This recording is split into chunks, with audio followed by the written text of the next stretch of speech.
Another off day in Berea here late in the season. This could be a trend. It could not be a trend. We'll see as time comes, but feels like a great day to do a mock draft. Nothing too crazy, half the draft, but as we get, a clearer idea of where the Browns might be in the upcoming draft or coming up on week 13, coming up on the end of the year, feels like the right time. So we're going to do that today. You can join us. We'll have some fun. Two guys who don't feel comfortable yet with all the prospects, especially toward the fourth round, but nonetheless can have some fruitful conversations around the early round picks and more. That's what we're going to do today. A couple quick updates before we do so, but that's the show. So welcome to Browns Film Breakdown, brought to you by FanDuel Sportsbook and Monfredi Dental. Let's get started right now. Guys, what's up? Welcome in. Happy Wednesday. It's the day before the day. The best holiday. Before the day. The best holiday put on earth. Thanksgiving. Eat the food. Enjoy the football. Are you pumped? Right there? I just love Thanksgiving. I love the family. It's not about gifts yet. I mean, we got kids. Yeah. You've got kids, Brad, a son. I do. Just there's no want or need other than just enjoying each other's company. It comes on the midst of rivalry week in college football, which is always fun a little later in the week. It's just the right time of year. And the weather looks like it's going to be that right.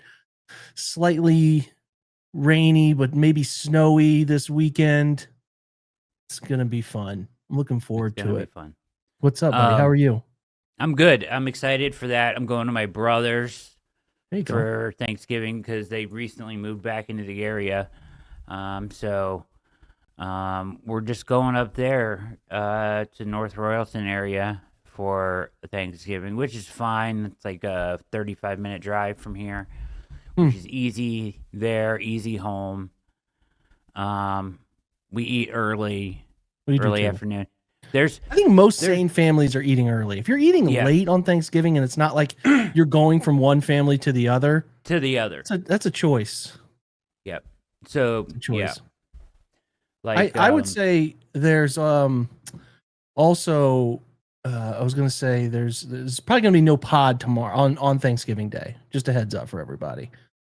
We need a break, take a day off, get ready, enjoy the time with the family. No need to stress about content. We'll get you an opening drive, but just don't expect a Thanksgiving Day pod. We over the years I've done the ranking the food. What's your food of choice, Brad? Like what is your I can't wait to eat this on Thanksgiving Day?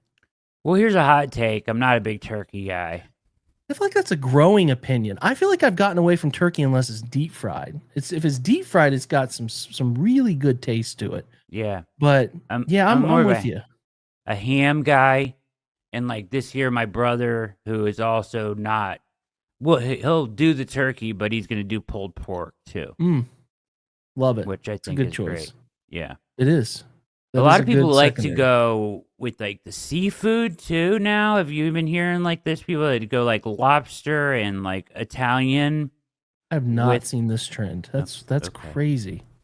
I mean, I love Italian food. I could get down with it, but yeah, I mean, some people just make it as big of a feast as they can. So they got lobster and they got, Italian pasta and sauce, and then they've got the turkey and all that stuff. I mean, that's wild. I mean, man. So they're folding it all into the mix. Yeah.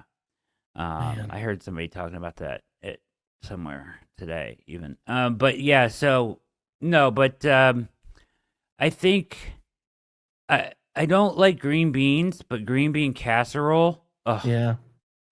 The soup around it, the crunchiness on top. Yeah. I can get down on that.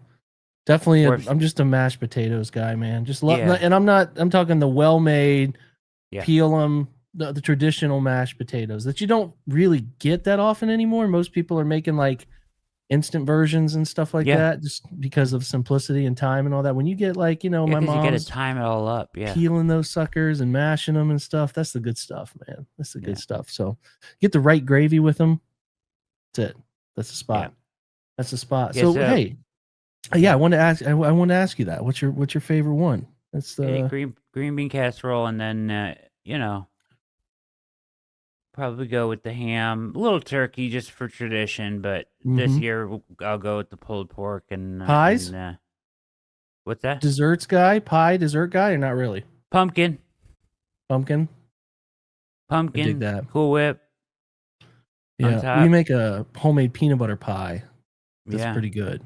That's the one we Everybody's go kind with. of got their own thing. My Yeah. mom will make an apple and a pumpkin and a chocolate pie for the little ones. And yeah, so We love that good nap during the ugh. early football window too, man. There's Whew, there's a beautiful. hell of a slate on too, by the way. Yeah, it's really good. Who's it? The Well, it's let's look at it. It's Green Chiefs Bay, and somebody. Detroit, Chiefs and Cowboys. Green Bay, Detroit, Chiefs, Cowboys, and then AFC North at night, which I don't care. I care less about that, but the Yeah, those two Love early it. ones are big because the Packers and Yeah. Lions now behind the Bears both really Yep. need to win. That's a Ooh. massive game. So is the Cowboys are 5-5 now. The Cowboys are. Chiefs are what 7-4, something like that. I thought I got to be truthful. I thought the Cowboys were insane for making those trades, thinking that could somehow revive them, but they have pulled it together. Yeah, they really have. Especially that win last week was really big for them coming back down 21-0. Yeah, 6-5 Chiefs who needed a real comeback and some favorable calls to beat the Colts to get to 6-5, or they'd have been 5-6. So those two teams are desperate to win. Obviously, the Packers Lions are desperate to win, and the Bengals season. I mean, the division's so bad that the Browns are even hanging in to this thing. But yeah, if the Bengals lose, they're effectively done, and they're bringing Burrow back for this, and it's like, whew. Yeah. All right, man. And the Ravens are trying. Yeah, there's going to be 3 competitive games there. I'd be interested on these for sure. This thing's wide open, Jake. This thing is wide open this I know. year. We've talked about how frustrating it is to be missing out on an opportunity to get into the division battle. But you get to 4-8, say hypothetically speaking here, Brad. What's up, man? It's late November. I want to do this like I do every year. If the Bengals win and go to 4-8, the Browns win to go to 4-8, they're 2 games back in the win column. You still that's have insane. a chance. You still have a chance to see if you can put something together. What do you think? What record wins the AFC North? 8-9. Probably the Ravens get to 10 wins. I think they get to 10-7, but 9-8, 9-8 can win it. Well, let me do this. That's unfair. The Ravens have Pittsburgh. They have Cincy twice, who we can agree is now down T. Higgins. Yep. I don't think that's a very good team. They get them at home and they get Pittsburgh at home. Then they got kind of a tough close. They go to Cincinnati and then they host New England, but New England's kind of beat up front right now. But then they still got to go to Green Bay and to Pittsburgh to close the year. So maybe I'm wrong. Maybe it's 9 wins. What's Pittsburgh have? Oh boy, they have Buffalo at home, tough. Even though Buffalo's struggling, still tough. Then they have Baltimore on the road. They host Miami. They go to Detroit and to Cleveland. And Cleveland plays Pittsburgh tough at home, no matter what. And then they host the Ravens. I think probably 9. I actually take back my 10. Probably 9. Okay. What do you think? Yeah, I think 9 probably does it. Which means the Browns would have to win out. So they would indeed. They'd have to beat some good teams to win out, right? They got to beat. I mean, San Francisco. I saw today. San Francisco's only got 13 sacks on the entire season. The Browns have 42. San Francisco's dead last with 13 sacks, which means Myles Garrett has 5 more sacks than that entire team. A reminder that their defense is missing Fred Warner, Nick Bosa, and their first-round pick, Micah Williams. Like you look at their depth chart on defense, it's like, okay. Kind of, I mean, they play hard and Saleh gets a lot out of them, and they're certainly going to be better than Vegas was, but nonetheless, it's actually, I'm going to keep it a buck. They could win out here, is all I'm saying. Write down the time. Jake is an idiot.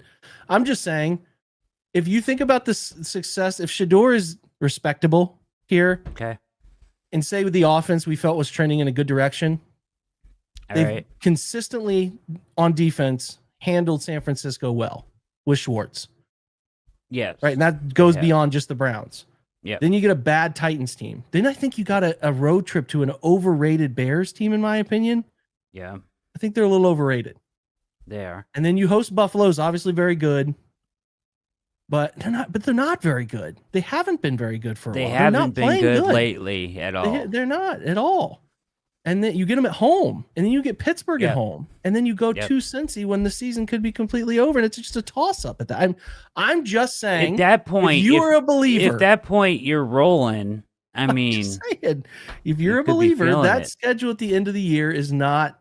It's not bad, man. They only have 2 road games the rest of the way, and they play lights out defense at home.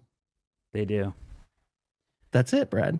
Got to one at a time. One as week at a Kevin time, would say. guys. That's what One he game would at a say. time. Win the day, win the week. Can't look ahead, but I can't Yeah. help but side eye if you We win can look against San ahead. Francisco. If you beat Yeah. San Francisco, If you're Gordon gonna Bombay win this thing. games and screw up this draft pick, then you might as well win them all and get back into the you might as well. Why not? Why not, man? All right, that's fun. There's only the Browns are obviously off. There's nothing going on. I think the only piece of roster news I saw is that Thayer Munford, because of Will Campbell's injury, and there was another injury on the Patriots line. He is now the Patriots, obviously with their deeper history with him, decided to sign him to their 53-man roster for offensive line depth. So he's gone from Cleveland back to New England and on their 53-man active roster. But that is the only piece of news that I think came out today around the roster. They released a depth chart, but nothing new on the depth chart whatsoever. So very quiet. We thought, as we did last week, if you recall, would you rather swap positions with these teams? Just like a fun topic. Let's do a mock draft. Let's have some fun. The Browns are picking 6th. You know, let's just see what happens. So we're going to take a quick break, and then we're going to jump in and draft some players. Here's a list of what has happened up to our pick in the draft. Reminder, we're only doing 4 rounds on this Pro Football Focus mock. Ruben Bain, the defensive end, goes to Tennessee. That's possible. It's very possible. Arvell Reese goes to New York. At pick 2. Very possible. Ty Simpson's the first quarterback off the board. He goes to New Orleans. It's not impossible. Peter Woods, the best interior defensive player, goes to the Jets. Now, I feel like the Jets are taking quarterback. That's a spot. I don't totally believe that choice. Right. It's not crazy given what they did with Quinnen Williams. But again, we'll see. Pick 5, Fernando Mendoza. He goes to the Raiders. That means pick 6 is up. Here's our best available for you listening on the audio side. I know you visual side people can see it, but here's what we got. Caleb Downs, obviously at the top of the board. Jordan Tyson, wide receiver from Arizona State. Jeremiah Love, running back, Notre Dame. Mekhi Lemon, the wide receiver from USC. Jermon McCoy, the Tennessee corner. Keldrick Folk, the edge from Auburn. And then the guy I'm picking is Oregon quarterback Dante Moore at 12. No doubt. If he's available. It's a no doubter for me. Could something happen between now and the end of the year to change our minds? It would take a Baker Mayfield like Freddie Kitchens heater from Shedeur the rest of the way. It would take the heater you were just talking about. The team winning, yes. Winning out. Wouldn't that be it? Okay. But for now, guys, I know there's some Shedeur supporters out there. I get it. We need more evidence. The evidence we have is they still need a quarterback, and we cannot not, at this spot, if Dante Moore is there, not take him at that pick. So pick 6, Cleveland Browns. Can I ask you a hypothetical question here? Before we click the pick, let's hear it. Well, it's not going to impact the pick because we've already gone too far into this thing. But would you have traded up to... The question would be to 4. Right now there are 3, 4, and 5 are like, hey, these guys are clearly taking a quarterback. The Jets thing in this mock is whatever. Yeah, I would trade up to 2 for the one you love. I would trade up to 2. You'd probably have to give up pick 20 this year. And then to get Mendoza at 2. Would you do it over Moore right now? Based off what you know. I like both of them. I would be so for me, I'd be fine with either one of those two going after them right now. Okay. That's if they like Mendoza more or they like more, no pun intended. I even like, because you can't even, and this is all going to change in 6 months or whatever.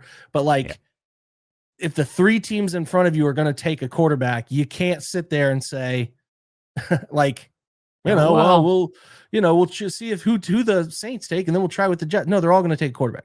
So Yeah, you got to take one. But in this case, we get lucky. The draft gods love us. We take Dante Moore, pick 6. love it. So now it runs out, and we're going to pause it here at pick 22, obviously, to make a selection. Here are the picks that went in front of us. All right. Downs went 14 to the Panthers.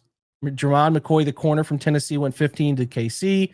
TJ Parker, the Clemson edge, went to Pittsburgh as they try to replace aging, soon to retire TJ Watt. Sup. Cassius Howell, Texas A&M edge, goes to the Texans. Just want to continue to add more insane defensive talent to that group. The bummer here is Carnell Tate goes 18 to the Lions. Spencer Fano, another guy I would love, 19 to the Ravens. And then Jeremiah Love goes 20 to the Bucks.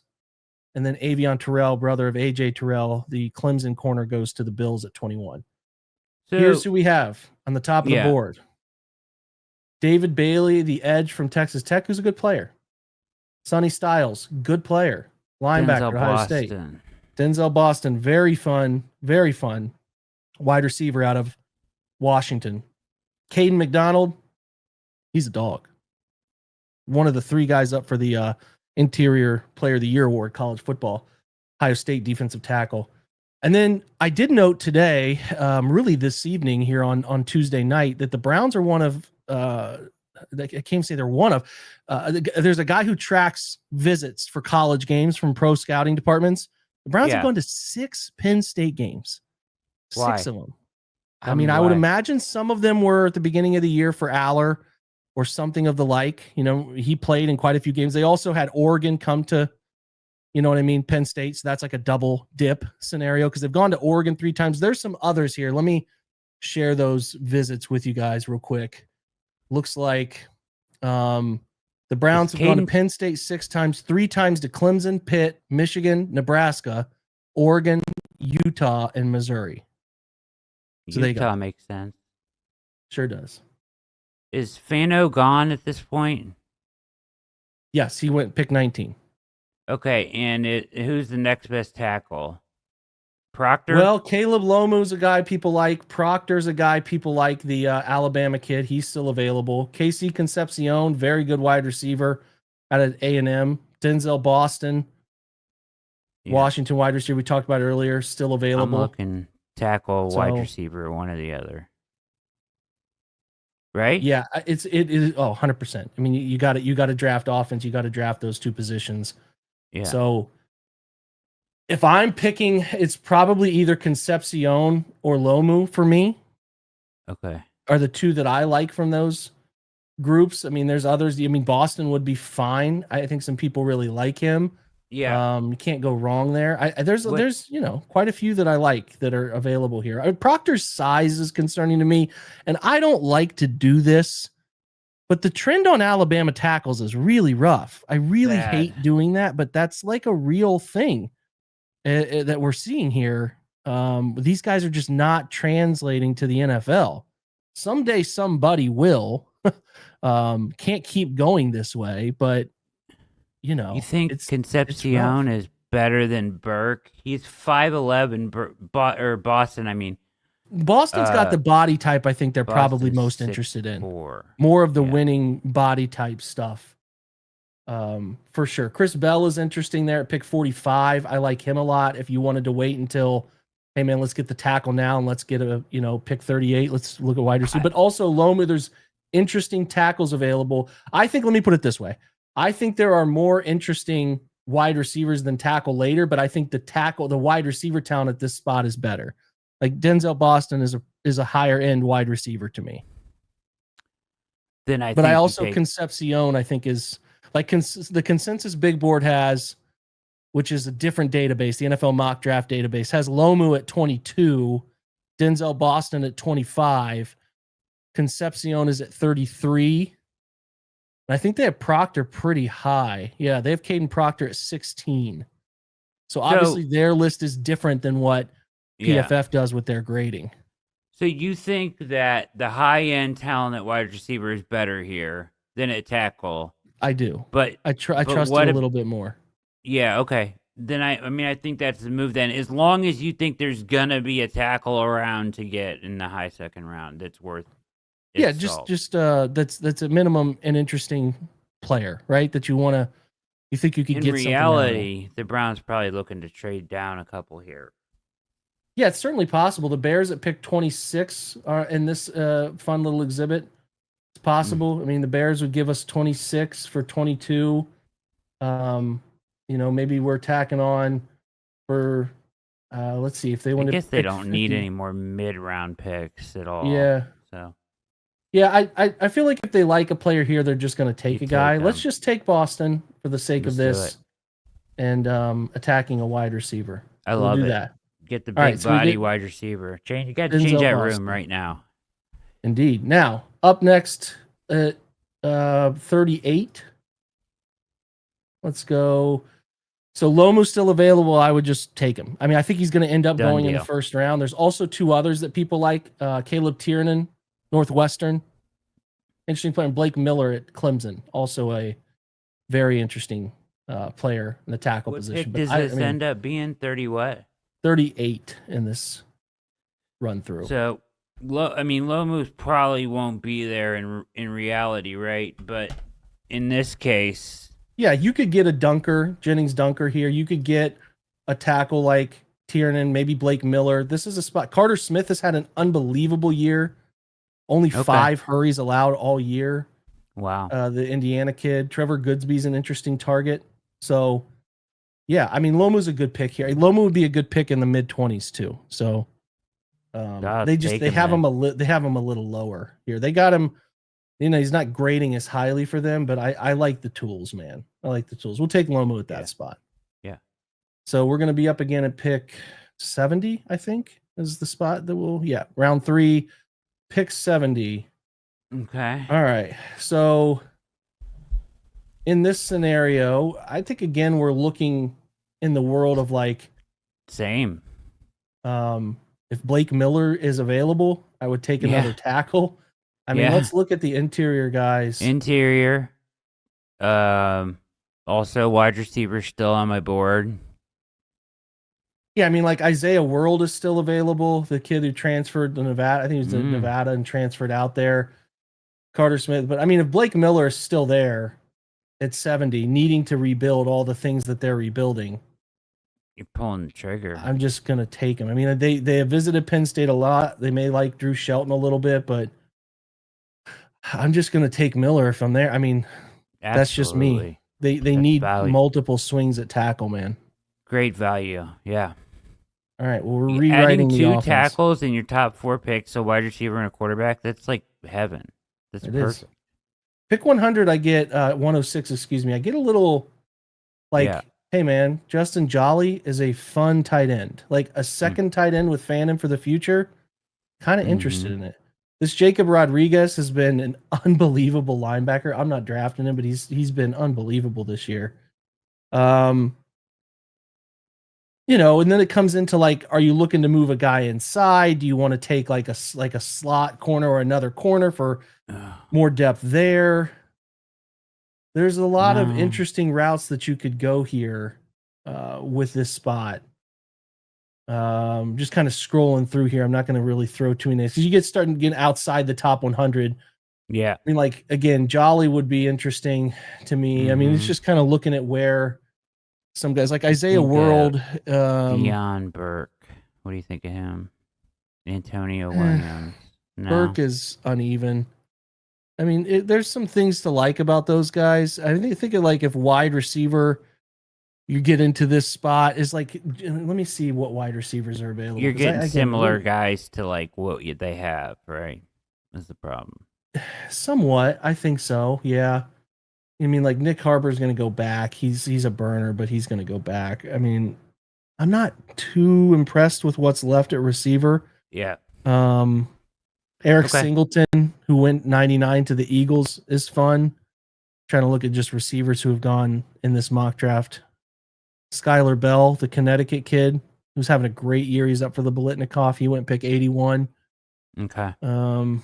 Yeah, I'm not really like blown away by any of those. The tight end world is a little interesting, but We would probably Any look at interior. interior Yeah. linemen? Yeah. Yeah, we'd probably look there. So what do we got? DJ Campbell, Keelan Rutledge. Yeah, interesting players. Who do you like here the A lot of best? Be people like honest. Do this you like that Kobe tight end Baines kid the best? from Kansas. I don't know. I mean, I think that the O line is in such a rough place. I don't mind the idea of Yeah. trying to rebuild through that group, but it's Yeah. the Baines kid might make plenty of sense here at this spot. Sure. Um, DJ Campbell's interesting. At the top of like the whole board, it's Mateer and Levitt, and then Jolly is interesting. I was kind of curious where they had him on this top of the list here. They don't seem to have him I mean, if you're gonna very let high. Njoku go, then Jolly makes some sense, right? Yeah, Michael Trigg, the Baylor kid, is really interesting. Let me see what other tight ends are available. Yeah, I mean, if you're doing that, if you're going that route, it's definitely going to get tight at that position. Yeah. But I don't know that I'm in a hurry to run anybody up at this spot. Jolly's interesting, but I think they end up. I think they end up keeping Njoku around. To be honest. Yeah, they might. They might. I'm probably, like I said, looking at Baines, the guard from Kansas. Very interesting. I mean, again, at wide receiver, it's just like, the guys I would have been interested in this spot, like, into the 70s, like Singleton. And, I do think Ian Strong is interesting, but I don't know. Is he available or is he gone? I think he might have been. Omar Cooper would have been one. Oh, yeah. Pick 83 to the Ravens. These are the things we're going to learn as we do these, as we go forward, is like, right. Where's the run on receivers going to go? You know what I mean? Where's that cutoff of guys that you find acceptable as like a second receiver to take in this draft? Yeah, I'm with you. And it dries up. It dries up quicker than you want it to when you're looking at some of these guys. So I was kind of curious of where Jeremy Bernard went, the Alabama kid. Must have went even out in front of our last pick. Toward the top of this, and you don't know too if they have everybody in here. There goes, Jacoby Lane is 43. Chris Brazel is 44. So yeah, I think at this spot, based on what I think they need and what's left, I'm probably just going to keep drafting O-line. I'm probably just going to take Kobe Baines here. Yeah, you got to throw assets at the line. Yep. We're rebuilding the line, man. We took a wide receiver, took a quarterback, and we want to try to hit on some of these linemen. So you gotta give the kid, more in this case, a fighting chance. They don't like our Kobe Baines pick, but Dante Moore, Boston, Lomu, and Miller. That's a fun start. Crushed it. We crushed that. I don't care what they say about it. Hire us. We'll take care of you. So yeah, we go pick 6, Dante Moore. Pick 22, Denzel Boston, the wide receiver from Washington. Pick 38, Caleb Lomu, the tackle from Utah. Pick 70, Blake Miller from Clemson. And then Kobe Baines, the guard from Kansas at 106. That's our draft. That's our 4-round mock draft. Maybe we'll start expanding this by one pick every week. Yeah. Do some different simulators and have some fun that way. But this, I'll tell you what, this has my interest peaked. I'm going to be diving into this immediately after the show to do some more because I just caught draft fever live during the show. It's going to be here before we know it. There's not that many games left. There's a month of football, really. Then we got to start figuring out how to fix this thing on the fly. Hit that Hail Mary. That's a big step to fixing it, right? With those 5 picks right there. At least the first 4 I feel great about. Yeah. Spots, values, all of that. It could obviously be switched. You might have to take Lomu at 22 and then, you know what I mean? Somebody like a Chris Bell is at 38 or something like that. It all, you know what I mean? It all depends on that, in my opinion. But it could go like, I think it's very possible too, where it could go like quarterback, tackle, wide receiver, or quarterback, wide receiver, tackle, wide receiver, tackle. Like, I I don't know. If it depends on how you want to attack resetting this wide receiver room. Like, how aggressive do you want to get in the draft with it? Do you think there's 2 high-end guys in the top 70 that you want to target that can remake the top of that room, right? And then, or are you going to do it via trade? Because I don't think that free agency is ever the right way to approach this. I do think you could handle maybe some of your interior replacements, some guards. In free agency. Tackles and wide receivers are not No. a route to take here. You got to draft them. You can supplement the line in free agency, but you can't build the core of it there. Right on. I'm with you. All right. Well, that's a show. Let us know what you think of our mock draft. Give us some feedback. We obviously are I do prospect study once the season ends. That's when I get into the weeds of this. So not there quite yet, but it's preliminary. I feel good about it. And these will be fun. All right, guys. We appreciate you stopping by. Have a fantastic Thanksgiving. Okay. That's what I want to tell you. Have a fantastic Thanksgiving. Enjoy your time with your family. Don't take any of these for granted. That's all I'll say. It's my first one without my dad, which is going to be tough. Just don't take them for granted, man. Enjoy that time and soak it in and be in the moment. Be in the moment. All right. Have a great one. Brad and I appreciate you making us a part of your day in any way you do.